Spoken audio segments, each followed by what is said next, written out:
রাহুলের মৃত্যু নিয়ে প্রধানমন্ত্রী মোদীর বড় নির্দেশ। মৃত্যুর আসল কারণ খুঁজে বের করতেই হবে। হঠাৎ করে শিল্পীর মৃত্যুর এতদিন পর এমন তোড়জোড় কেন? ঠিক কি নির্দেশ দেওয়া হলো উড়িষ্যা পুলিশকে? উড়িষ্যায় আউটডোর শুটিং চলাকালীন টলিউড অভিনেতা রাহুল অরুণোদয় বন্দ্যোপাধ্যায় এক মর্মান্তিক পরিণতি কি কেবলই এক দুর্ঘটনা, নাকি এর পিছনে কাজ করেছে শুটিং সেটের চূড়ান্ত অব্যবস্থা? এবার কড়া স্টেপ নিল প্রধানমন্ত্রী দপ্তর। উড়িষ্যার সরকারকে কড়া নির্দেশ পিএমেরও। অভিনেতার মৃত্যুর রহস্যের কিনারা করতে এবং এর নেপথ্যে থাকা আসল কারণ খুঁজে বের করতে এবার উড়িষ্যা সরকারকে করা নির্দেশ পাঠানো হয়েছে পিএম এর তরফ থেকে। উড়িষ্যার বালেশ্বরে ভোলে বাবা পার কারেগা নামক এক ধারাবাহিকের শুটিং চলাকালীন এই মর্মান্তিক ঘটনাটি ঘটে। অভিযোগ, সেটে অভিনেতা ও কলা কৌশলীদের জন্য সুরক্ষা বিধির ন্যূনতম তোয়াক্কা করা হয়নি। কোনো রকম পূর্ব প্রস্তুতি বা নিরাপত্তা ছাড়াই অত্যন্ত বিপজ্জনক পরিস্থিতিতে কাজ করতে বাধ্য করার ফলেই প্রাণ হারিয়েছেন রাহুল।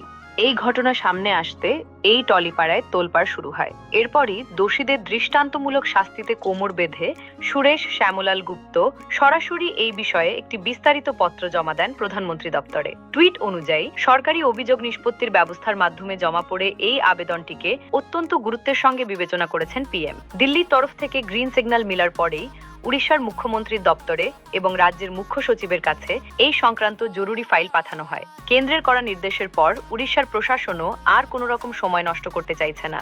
ইতিমধ্যেই বালেশ্বর জেলার পুলিশ সুপারের কাছে নির্দেশিকা পাঠিয়ে গোটা ঘটনার পুঙ্খানুপুঙ্খ পর্যালোচনার কথা বলা হয়েছে। পাশাপাশি শুটিং সেটের ওই গাফিলতি তদন্তভার তুলে দেওয়া হয়েছে এক বিশেষ অনুসন্ধানকারী দল অর্থাৎ এসআইটির হাতে।